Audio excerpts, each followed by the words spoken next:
অসম আৰক্ষীত ভৰ্তি হ'ব বিচৰা যুৱক যুৱতীসকলৰ বাবে ইতিবাচক খবৰ। ৰঙিয়াত স্থানীয় বিধায়ক তথা বিজেপিৰ ৰাজ্যিক সভাপতি ভৱেশ কলিতাই গ্ৰহণ কৰিছে ইতিবাচক পদক্ষেপ।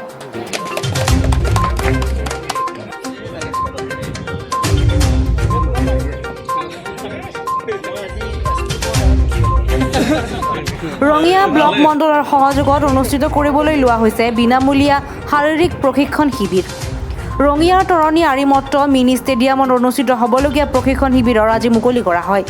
ৰাতিপুৱা 6 বজাৰ পৰা অনুষ্ঠিত শিবিৰ মুকলি অনুষ্ঠানত অংশগ্ৰহণ কৰে উদ্যোক্তা বিধায়ক ভৱেশ কলিতা, SSB বিষয়াৰ লগতে বৈদ্যগড় গাঁও পঞ্চায়তৰ সভাপতি দুলু ভূঞা, পাণ্ডুৰী জিলা পৰিষদৰ সদস্য লিটন কলিতা প্ৰমুখ্যে ভালেমান গণ্যমান্য ব্যক্তি। বেংকটো ইয়াতে লৈবা, ঠিক এইখিনি চিন্তা কৰি চব বাদ দিয়া, মাই দেউতা ভাই ভনী লাভাৰ চাভাৰ চব বাদ দিয়া, কেৱল কৃষ্ণক আৰাধনা কৰা।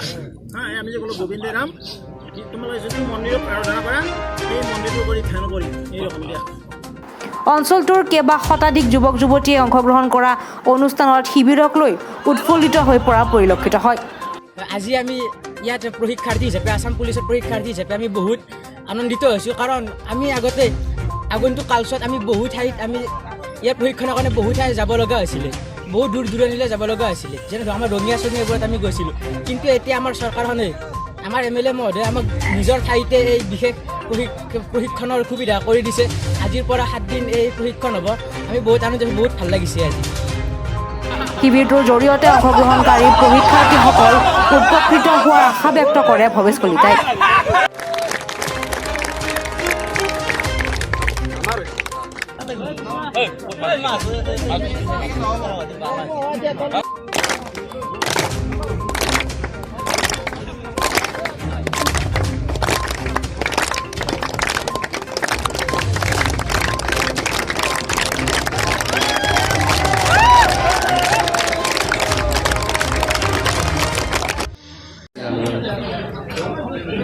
অসম চৰকাৰৰ অধীনত তথা কেন্দ্ৰীয় চৰকাৰৰ অধীনত আমাৰ জোৱানেই হওক, বেটেলিয়নেই হওক বা আৰক্ষী প্ৰশাসনতেই হওক, যি আমাৰ নিযুক্তি প্ৰক্ৰিয়া অসম চৰকাৰৰ উদ্যোগত চলি আছে, এই নিযুক্তি প্ৰক্ৰিয়াৰ লগত আমাৰ এই অঞ্চলৰ উঠি অহা প্ৰজন্মৰ যুৱক যুৱতীক আমি কিদৰে প্ৰশিক্ষণপ্ৰাপ্ত কৰি উক্ত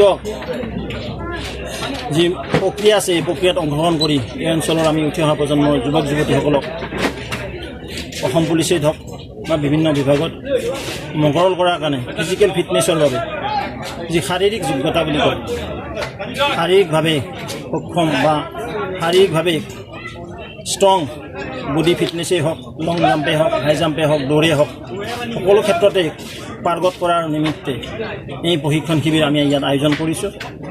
আজিৰ পৰা অহা সপ্তাহ ধৰি ৰাতিপুৱা আৰু ইভিনিং 2টা হাফত 2টা অৰ্ধত এই প্ৰশিক্ষণ আৰম্ভ হ'ব।